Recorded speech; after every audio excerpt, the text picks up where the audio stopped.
మీ మీద ఉన్న నమ్మకం కూడా. ఎస్ అన్నో? Yes. So most important topic time management అనండి ఒకసారి. ఇప్పుడు మనకు ఉన్నటువంటి టైం ఆల్మోస్ట్ ఎగ్జామ్ కన్నా ముందు ఒక 10 days కూడా లేదు. 13th కౌంట్ కాదు. ఎస్ అన్నో? మీరు అడుగుతుంది ఎగ్జామ్ చూసి ఎవరు ముందు పడతారు నా ఎగ్జామ్లో, నా వెనకాల ఎవరు పడతారు, నా పక్కన ఎవరు పడతారు, ఇలా క్యాలిక్యులేషన్లోనే ఉంటాం. ఎస్ అన్నో? 13th కౌంట్ కాదు. ఈరోజు ఆల్మోస్ట్ 4th ఆల్మోస్ట్ అయిపోయింది. 5th 6th 7th 8th 9th 10th 11th 12th only 8 days. అదృష్టం బాగుంది. ఏం తెలుసా, ప్రతి ఎగ్జామ్ కి 4 రోజులు ఇచ్చారు. ఇది చాలా అదృష్టం. ఎగ్జామ్ తర్వాత ఎగ్జామ్ అంటే ఆగా ఉంటుంది. ఏం చేయాలి అర్థం కాదు. 4 రోజుల టైం ఏం చేయొచ్చు మనము?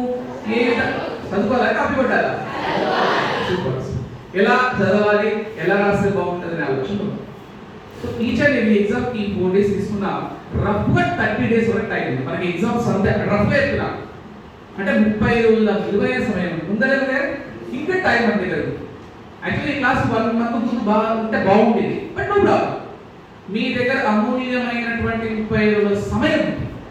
ఆ ప్రాపర్ టైంని ఎలా మేనేజ్ చేయాలి, ఆ ప్రాపర్ టైంని కమాండింగ్గా వాడుకొని ఎలా సక్సెస్ అవ్వాలి అనే ఫార్ములాస్ గురించి మాట్లాడాలి. సో టైం పాస్ అనండి, time waste, time investment, time adjustment. 4 concepts ఉంటాయి. టైం పాస్ అంటే అడ్డమైన సినిమాలు చూడరు, ఇంకా చూసినామంటే వదలం. టైం వేస్ట్ అంటే అడ్డమైన ముచ్చట్లు చెప్పుకోవడం. క్లాస్ లో సార్ లేదంటే స్టార్ట్ చేస్తాడు. మహాభారతం రామాయణం కానీ స్టార్ట్ అవుతాం చరిత్ర మొత్తం. టైం పాస్ వేరు, టైం వేస్ట్ వేరు. టైం ఇన్వెస్ట్మెంట్ ఇప్పుడు మీరు చేస్తున్నంత అదే. మీరందరూ విలువైన కంటెంట్ వింటున్నారా? వినగా ఇన్వెస్ట్ చేస్తున్నారు. ఈ 50 నిమిషాల టైంలో మీ బ్రెయిన్ ని డిస్టర్బ్ అవ్వకుండా ట్రై చేస్తున్నారు. నేను కూడా ట్రై చేస్తున్నా. మీరు ఎట్లా టైం ఇన్వెస్ట్మెంట్ చేస్తున్నారు, ప్రాపర్ గా ఇన్వెస్ట్మెంట్ చేస్తున్నారు. సో నేనేమంటానంటే, మీ 10th క్లాస్ లో క్వశ్చన్ అడుగుతా, ఆన్సర్ చెప్పండి.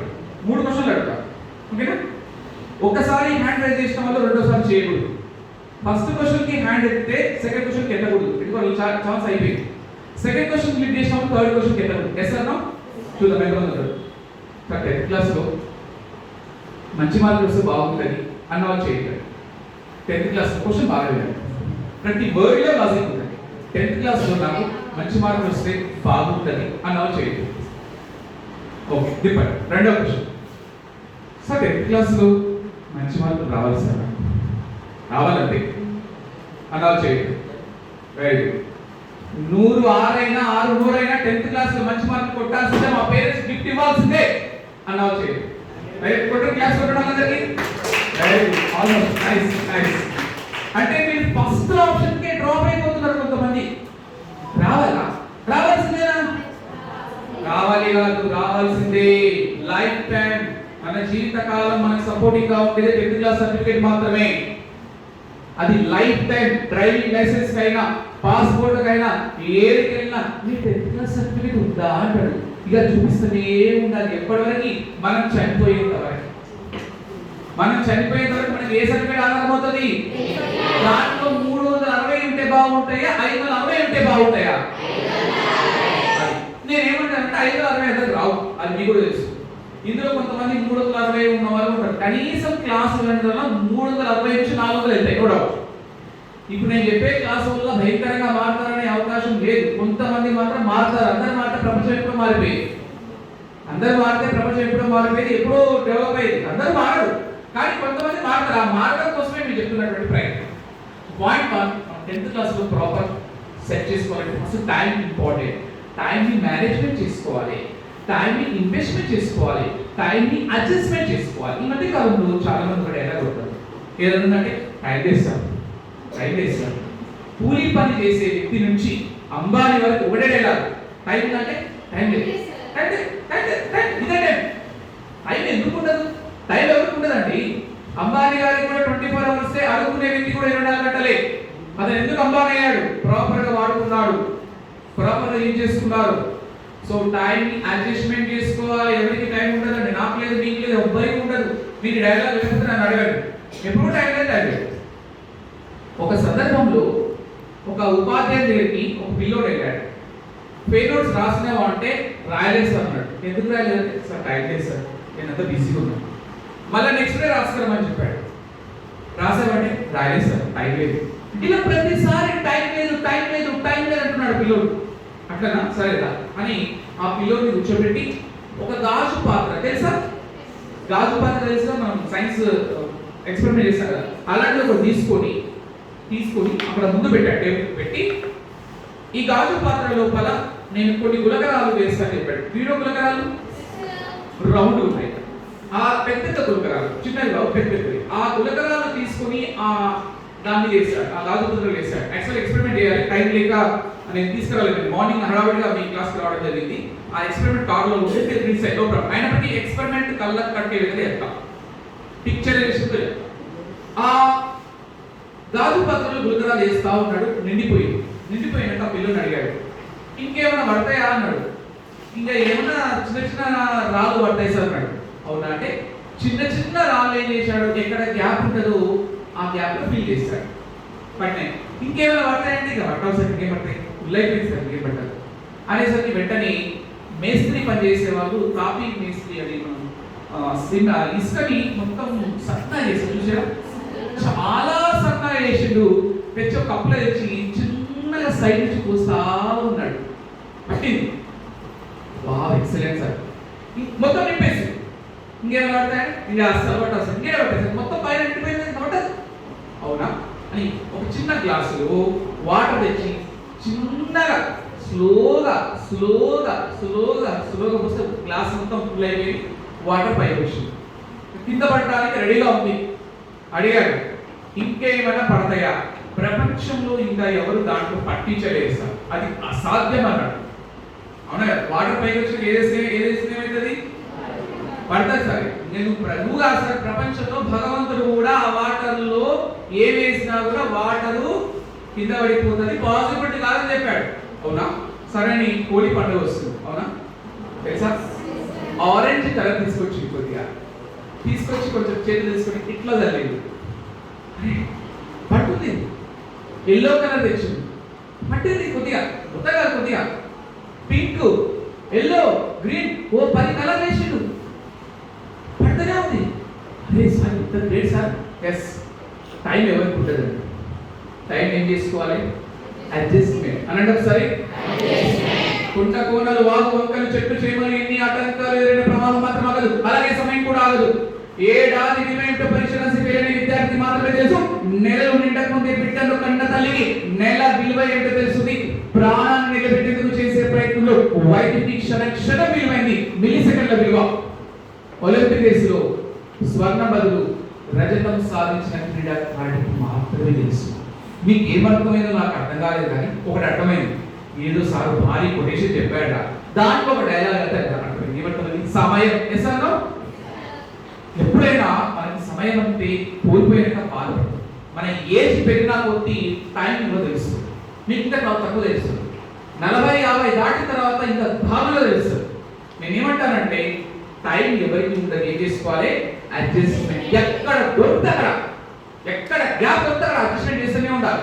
ఏ టైంలో కూడా మనం చేస్తున్న, నేను చెప్పాను ఫస్ట్ నిమిషం ఒకటే మిమ్మల్ని, 19 గంటలు టైం ఉంటుంది, ప్రాపర్గా 10 గంటలు మీరు ఉపయోగించుకోలేదు. కొంతమంది 10 గంటలు ఏం చేస్తుండొచ్చు, నాకు తెలిసి ఉండొచ్చు, కొంతమంది ఉంటారు. కానీ 9 అవర్స్ వేస్ట్ చేసామంటే ఆ 9 అవర్స్ మళ్ళీ రాదండి, మళ్ళీ రాదు. సో నేనేమంటానంటే టైం అడ్జస్ట్మెంట్ చేసుకోండి. మరి టైంని అడ్జస్ట్మెంట్ చేసుకోవాలంటే ఏముండాలి సార్ అని చెప్తాను. మేము టైం అడ్జస్ట్మెంట్ చేసుకోవాలి, ఎట్లా చేసుకోమంటారు? మన దగ్గర బ్రెయిన్ ఏమో ఇవ్వట్లేదు, ఎగ్జామ్స్ అంటే భయం వేస్తుంది, గుర్తుండట్లేదు, చదివితే భయం వేస్తుంది, ఎగ్జామ్ అంటే ఫియర్ వస్తుంది. కొంతమంది ఫియర్ ఉండలేదు, కొంతమంది ఎగ్జామ్ ఎవరు పడతారా, సెంటర్ ఏడో పడుతుందనే ఆలోచనలోనే ఉంటారు. అందరు కాదు, కొంతమంది సెంటర్ ఇంపార్టెంట్, సెంటర్లో ముందోడు ఇంపార్టెంట్, ఇంకోటి ఎవడు ప్రపంచంలో నీకోసం చూపించాలనుకోడండి, వాడిని నువ్వు చూపిస్తే తప్ప.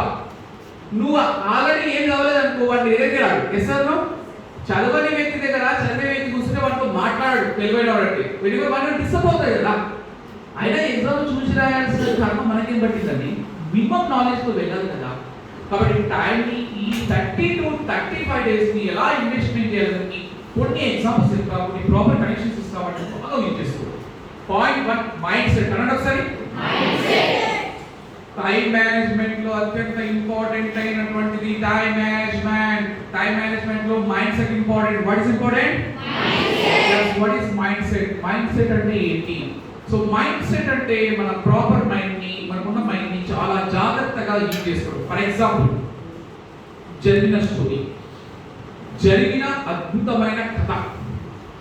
2011 ఏప్రిల్ 11వ తారీఖున ఒక అమ్మాయి ఢిల్లీ టు లక్నో ట్రైన్ లో బయలుదేరుతూ వస్తుంది.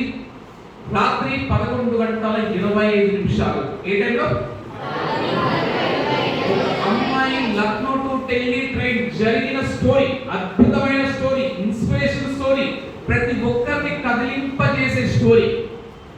అలా బయలుదేరుతూ వస్తూ ఉంటే కొంతమంది దొంగలు ఆ ట్రైన్ లో పడి అందరి దగ్గర బంగారు నగలు ఉంటాయి కదా, బంగారు మొత్తం లాగుతుంటే ఈ అమ్మాయి దగ్గర గోల్డ్ చైన్ మెడలో. ఆ అమ్మాయి గోల్డ్ చైన్ లాగడానికి ట్రై చేసింది. ఎవరైనా గోల్డ్ చైన్ లాగుతుంటే చూస్తారా? లాగురా అంటారా? చెప్పాలన్న వాళ్ళు కొడతారు. వాడు బలమైన వ్యక్తి అయితే తప్పించుకోవడానికి ట్రై చేస్తారు. చెప్పగలుగుతారు కాబట్టి జాగ్రత్త చూసుకుంటారు. తప్పించుకోవడానికి ట్రై చేస్తాం. చేస్తాను. ఈ అమ్మాయి కూడా తప్పించుకోవడానికి విశ్వ ప్రయత్నం చేస్తూ సడన్ గా ఆ డోర్ దగ్గరికి వెళ్ళేసరికి ట్రైన్ లోకి వెళ్ళి స్లిప్ అయి పడిపోయింది. రాత్రి 11:45. ఎవరుంటారంట ట్రైన్ కింద పడ్డ తర్వాత ట్రాక్ లో కాలు ఇరిగిపోయింది. అంటే విరిగిపోవడం అంటే ఇరుక్కుంది. ఇంకో కాలేమో ట్రాక్ బయట ఉంది. ట్రై చేస్తుంది, ప్రయత్నం చేస్తుంది, బయటికి రావాలి. తర్వాత రావట్లేదు. ట్రాక్ గురించి మనకి ఏం తెలుసు? ఆ ట్రాక్ ఎట్లా ఓపెన్ చేయాలి ఏం తెలుస్తలేదు. ఒక ట్రైన్ వస్తుంది. ఆమె ట్రై చేస్తుంది. భయం. ఏమి చేయలేదు. నిస్సహాయ స్థితిలో ఉన్నటువంటి ఆ అమ్మాయి కాలు నుంచి ట్రైన్ అయిపోయింది. ట్రైన్ అయితే కాలుతుందా? క్లోజ్.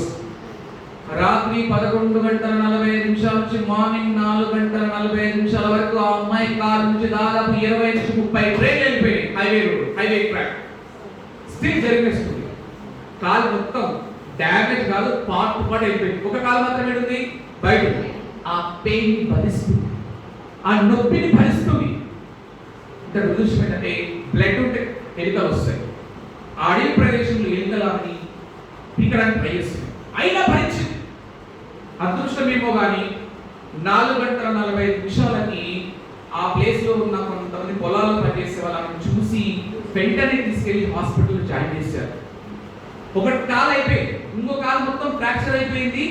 అడిగారు హాస్పిటల్ డాక్టర్, అయ్యా అమ్మ కాలు తీసేసాము, ఇంకో కాలు హాస్పిటల్ సర్జరీ చేయాలి, మరి అనిస్థీషియా డాక్టర్ లేరు, రేపు వస్తారు చేయమంటారంటే వద్దు సార్ చేసేయండి. లేదమ్మా అనిస్థీషియా డాక్టర్, అనిస్థీషియా అంటే మందు ఇచ్చే డాక్టర్ లేరు, నీకు పేరు వస్తుందంటే అప్పుడు ఎలా చెప్పింది. రాత్రి భరించిన నొప్పితో నాకు ఎందుకు సార్ చేసేయంటే. సర్జరీ అయిపోయిన తర్వాత దాదాపు 3 నుంచి 6 నెలలు రెస్ట్ తీసుకుంది. ఒక కాలు మొత్తం పోయింది, ఇంకో కాలుతో